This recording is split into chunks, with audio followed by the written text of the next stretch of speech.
So welcome to Everyday Mathematics.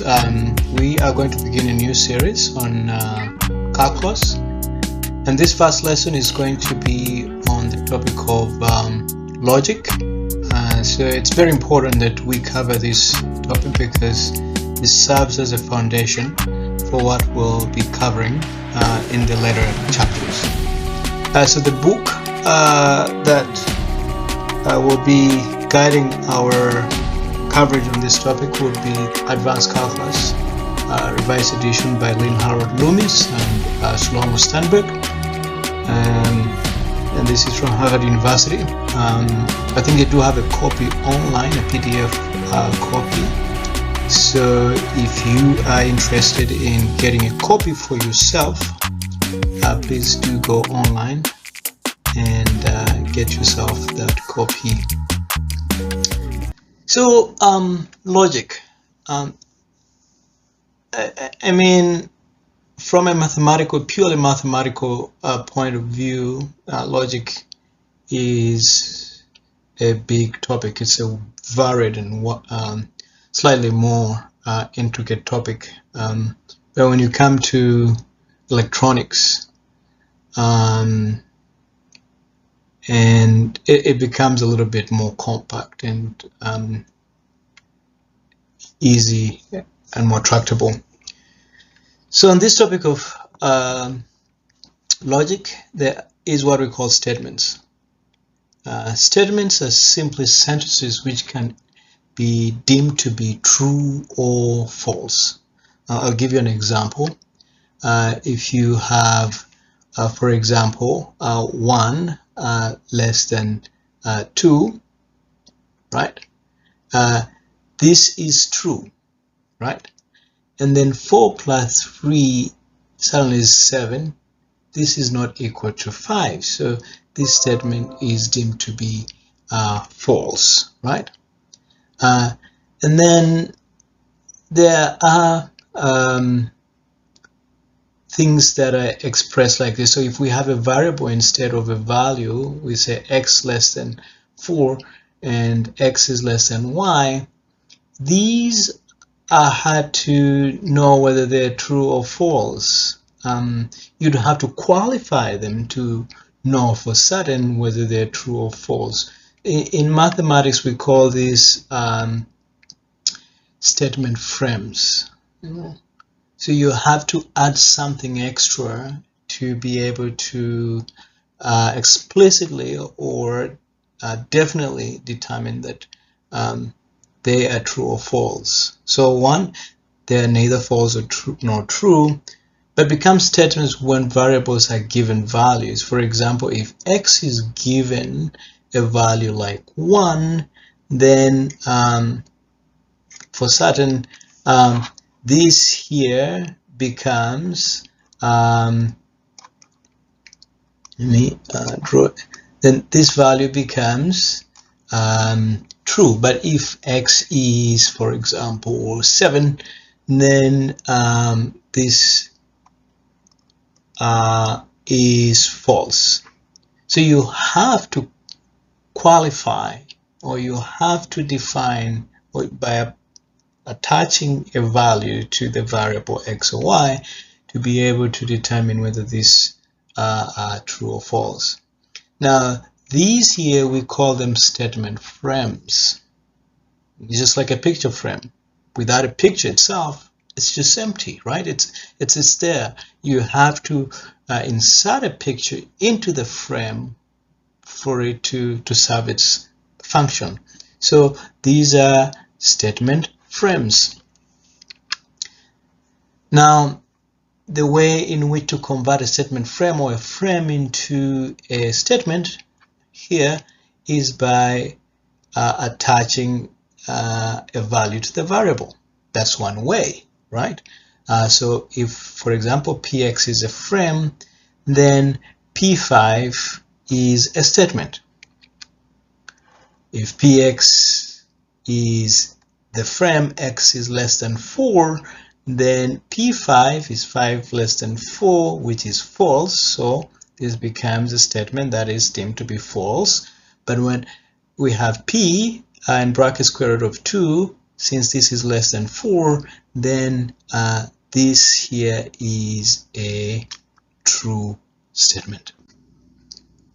Statements can also, frames can also be converted to statements by asserting things such as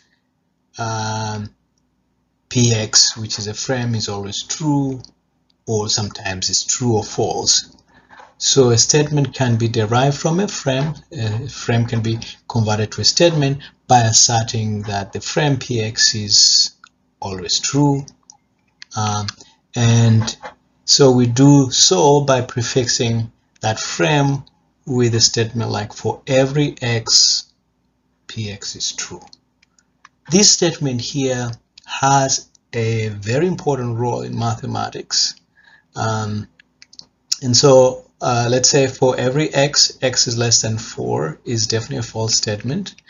For every x squared minus 1 equals to x minus 1 times x plus 1. So we have this difference of two squares, which is the product of the difference and the sum of the two numbers. And so this statement here, for every x, is known as a universal quantifier. It means you are quantifying x in such a way that it applies to all elements of x. The symbol for this statement here, for every x, this quantifier or universal quantifier, is this inverted A sign, and then you have a subscript of x, such that if you say for all x's and y's and z's, this statement is the same, these two statements are the same, you just go ahead and apply this inverted A with subscript x, meaning that for all x's, x plus y plus z with y plus z inside bracket equals to x plus y plus z. Now, what I forgot to say is that universal quantifiers are often omitted in sentences, because if I gave you this expression, I wouldn't need to use the universal quantifier to let you know that this is always the same, these two statements. So they're sometimes omitted in statements. So there's another form of quantifier different from the universal quantifier, where we only say that the frame px is true for certain x's, and we use this expression, there exists an x. So this converts this frame to a statement. This quantifier is known as an existential quantifier, as opposed to the universal quantifier. And the symbol for the existential quantifier is this e facing backwards with a subscript of x. Now, another concept that I would like to bring into our attention is that the variable x in the statement, all x's, and here we have a universal quantifier. For all x's, x is less than 4. In this situation where inside this bracket, right, inside here, we do have a frame, but now we brought a quantifier here. This quantifier, what it has done is that it's now has locked, or it has fixed this x here, and this is no longer a free variable. So what we call this variable x, we call it a bound variable in the statement we see here. Now, as I said, the variable x in the statement above is said to be bound. Quantified variables are bound, and unquantified ones can be said to be unbound. In other words, as soon as you apply this form of quantifier, be it a universal quantifier or an existential quantifier, you're transforming the unbound variable in the frame to a bound one in the statement. So sometimes you have a sentence or a frame that has two variables. So we definitely would need two quantifiers for such a statement, such a frame, sorry. Now, we definitely have two quantifiers, as we mentioned. We have the universal quantifier, and also we do have the existential quantifier. Now, if the quantifier with respect to x and the quantifier with respect to y in this case here of the frame pxy, if the quantifiers are the same, in other words, if they are both universal quantifiers, then the order really doesn't matter. But if they're different, let's say with respect to x you have a universal quantifier and with respect to y you have an existential quantifier, then the order matters. So, in other words, you see there exists a y for which with all x's pxy is true. This is different when we're saying that for all x's there exists a y for which px and y is true. And I'm going to illustrate why this is different, right? So jumping onto these two statements, we say that these statements are different, right? And a certain way of looking at it is, for example, for this first statement here, this one here, this can be read that for a certain y that can be found, it works for all x's. In other words, there exists a y such that for all x's, whatever comes out here holds. And then here we said for each x or for all x's, for each x there exists a y such that pxy holds. So we've reversed these quantifiers, the existential quantifier with respect to y and the universal quantifier with respect to x has been switched. This one has come here and this one has come here, right? And we say these two statements are not true, and we're going to provide an example for that, right? So this example here, where we're saying there exists or there is a certain y for which all x's are less than that y. That is not true, definitely, because there is another x plus 1, right? There is another x plus 1 for which this statement here doesn't hold, right? Now this other statement here is true, certainly, because it says for all x's there is a certain y for which, because now you're predicating, you're beginning with the mention of x's. In other words, when y equals to x plus 1, then that is greater than all the x's. And so these two statements are different. Now, however, when you switch this universal quantifier with respect to y and one with respect to x in these two statements, these are same expressions. So our next topic is on what we call logical connectives. So we've looked at quantifiers, and now let's look at connectives. One connective that is very much known is this connective of AND, right? So if you have two statements, you can use this connective AND to have another statement, right? So a connective can be inserted between two statements to make another statement.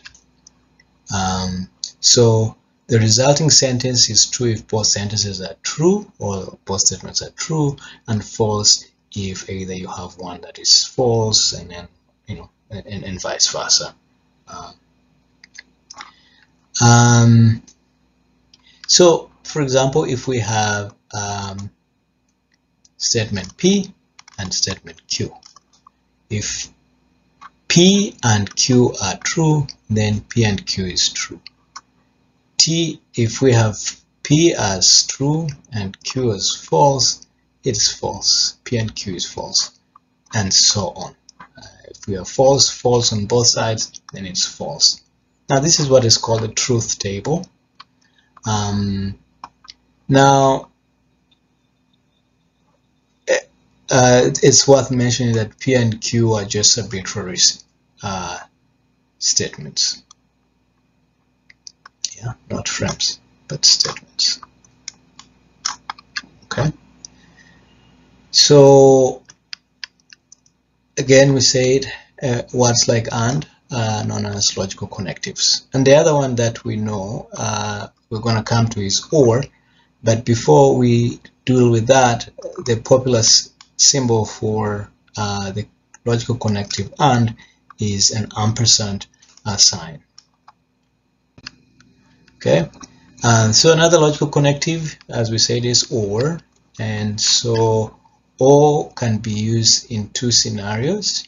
It can be used in an exclusive sense, implying that only one of the sentences is true, or it can be used in an inclusive sense in which at least one of the sentences is true, right?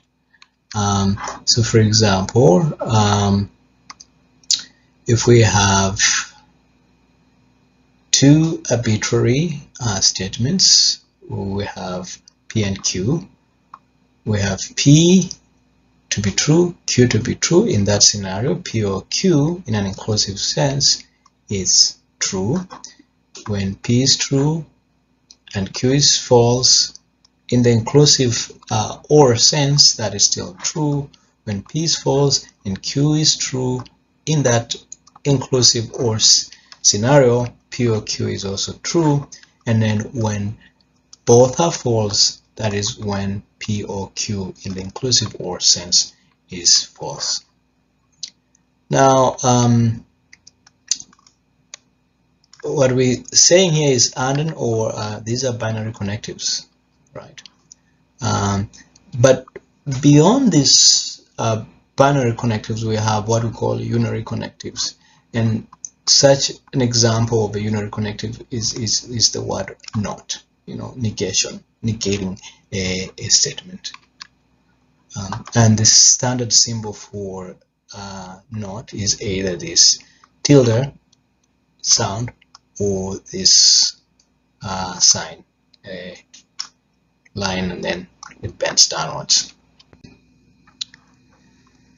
So let's look at the truth table for the not unary connective, and we have right now we have only one statement, which is P. When P is true, when you apply the not unary connective, in other words, the negation of P, it becomes false. And when P is false, applying that negation or the unary connective of not, it becomes true.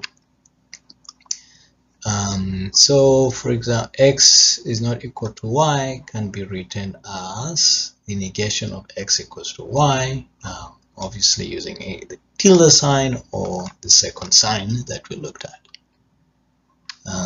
There's another connective which we say if we have the initial statement and then the next statement, and symbolized by this one-way arrow. For example, if you have a statement P and statement Q, it means that if P, then Q. And as I said, it's read if P, then Q. Can also be expressed that for all x's, bringing in the universal quantifier, if Px, then Qx. Right? So on the if and then connective, we have an example. For example, if P is x less than 3 and Q is x less than 5, and this is the assumption here is that we have a universal quantifier. So x less than 3, if x less than 3 for all x's, then x less than 5. Now obviously we are saying that for all x's, if x less than 3 is true, then x less than 5 is true. So this is going to be a true statement. So the statement above, as I said, we're going to introduce a universal quantifier. And what it does, obviously, is it forces us to accept a few things, right? For an example, if x equals to 2 when 2 is less than 3, which is true, then 2 less than 5 is obviously true.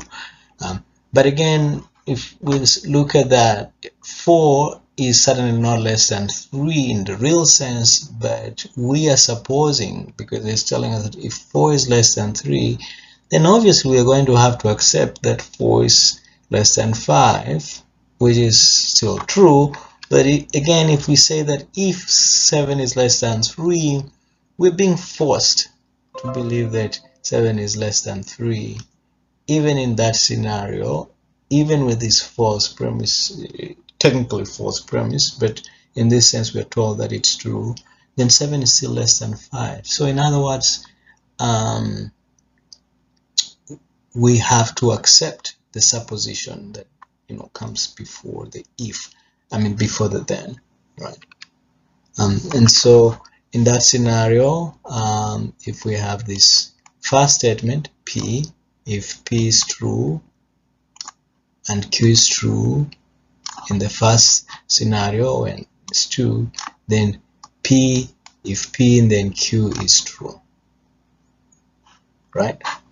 And then if P is true in this, and then Q is false, we haven't gotten that example here yet, so we put a blank here. But in this scenario where P is obviously false, but still Q is true, we still are forced to accept that things are true here, right? So it is true. Now here clearly things are false, right? 7 is not less than 3, but we are told if 7 is less than 3, we're going to have to accept that 7 is less than 5. So with a false promise here, false, technically false here, this is still going to be true. So our truth table is partially covered, right? In the event where P is true, and Q is true, then P, if P, then Q is true. If P is false, however stance Q takes, we still have a truth. But if P is true and Q is false, then we don't know that yet. So we're going to look at that next scenario. Now we bring up a new example. For example, if P is less than 7, right, and Q is less than 5, right? So here explicitly we can create examples such as when 6 is less than 7, this is true, but again you see that 6 is not less than 5, because this is still true here. This becomes false, so this statement is false. So that now leads us to filling in this empty space here. That one scenario when P is true and Q is false, it means that the statement if P then Q is false. Now the next thing we will say is that combination of frame variables and logic connectives are called truth functional forms. Another thing we can add is as composite truth functional forms have truth tables that can be worked out by combining elementary tables. So for example, we can have something more complex that we could have this in bracket, could say things like P, Q, and then we can have another connective, for example, and, yeah, so we can say and maybe Q or something like that, and so we have a more complex formalism, or composite functional forms. But then we can work on this first and then combine things into a more elementary form.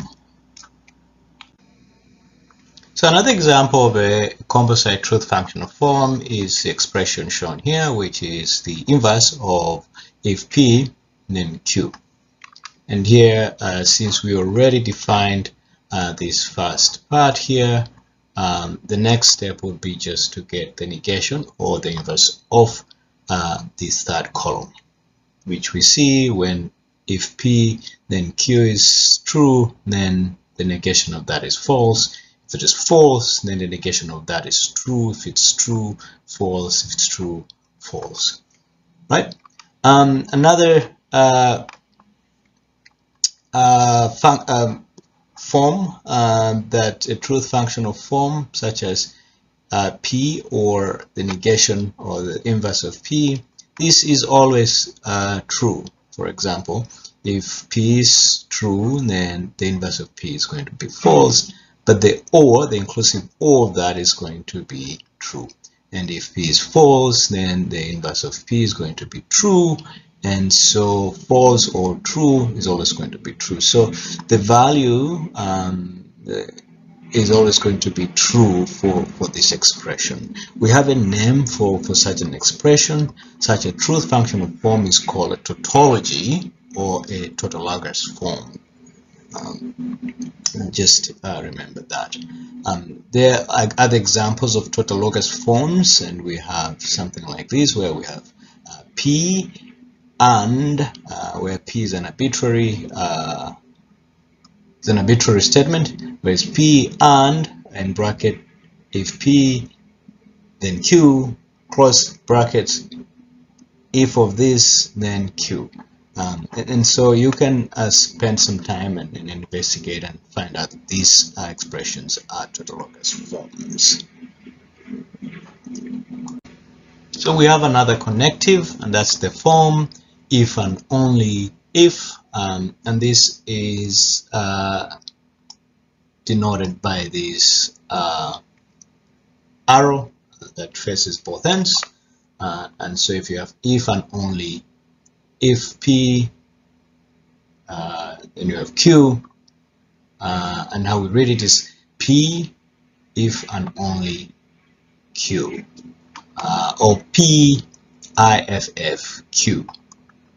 Now this is simply an abbreviation of the and of if P then Q and if Q then P. Another way of looking at this is the equivalence of these two arbitrary statements. And so we have, for example, we have P and Q as arbitrary statements, and if P is true and Q is true, then these are obviously equivalent, so we have true. And then if P is true and Q is false, definitely false. And then if P is false and Q is true, then we have false. And then if both are false and false, obviously they're equivalent, so we have true for this expression. One other thing we could say is that the truth functional forms A and B are said to be equivalent if their truth tables are the same. Okay, that's just another thing we'd like to say, such that if A and B are equivalent, if A, if only B, if and only B is tautologous, and the converse, obviously. So we have a couple of equivalent forms here. For example, if we get the inverse of P or Q, this is equivalent to the inverse of P or the inverse of Q. And then if P, then Q is equivalent to Q or the inverse of P. And then the inverse of if P, then Q is also equivalent to P or the inverse of Q. Okay, so these are just equivalent forms. You can write the truth tables of this expression, and you find out that they have equivalent, they're the same truth tables. Now, another thing we could also say is that if something is not always true, and this I'm trying to bring in the concept of the universal quantifier. If something is not always true, then it means that there exists an instance for which the statement is not true. And so using the universal quantifier, if we have a negation in stipulating that the statement is not true, always true, then it means we can say that there exists an X for which that statement is not true. So these two expressions are equivalent. If you have a negation coming first before this universal quantifier, it means you can now express the existential quantifier and then negate the statement. Okay? And also vice versa. If we say that there is no instance for which the statement is true for all x's, then it means that for all x's, that statement is not true. So these expressions are equivalent. And also, obviously, finally, we could say that when we have this negation or the not connective coming out here, this is equivalent to reversing these quantifiers, where we have the universal quantifier, we bring in the existential quantifier, where we have the existential quantifier bringing the universal quantifier, and then negating the statement that comes thereafter.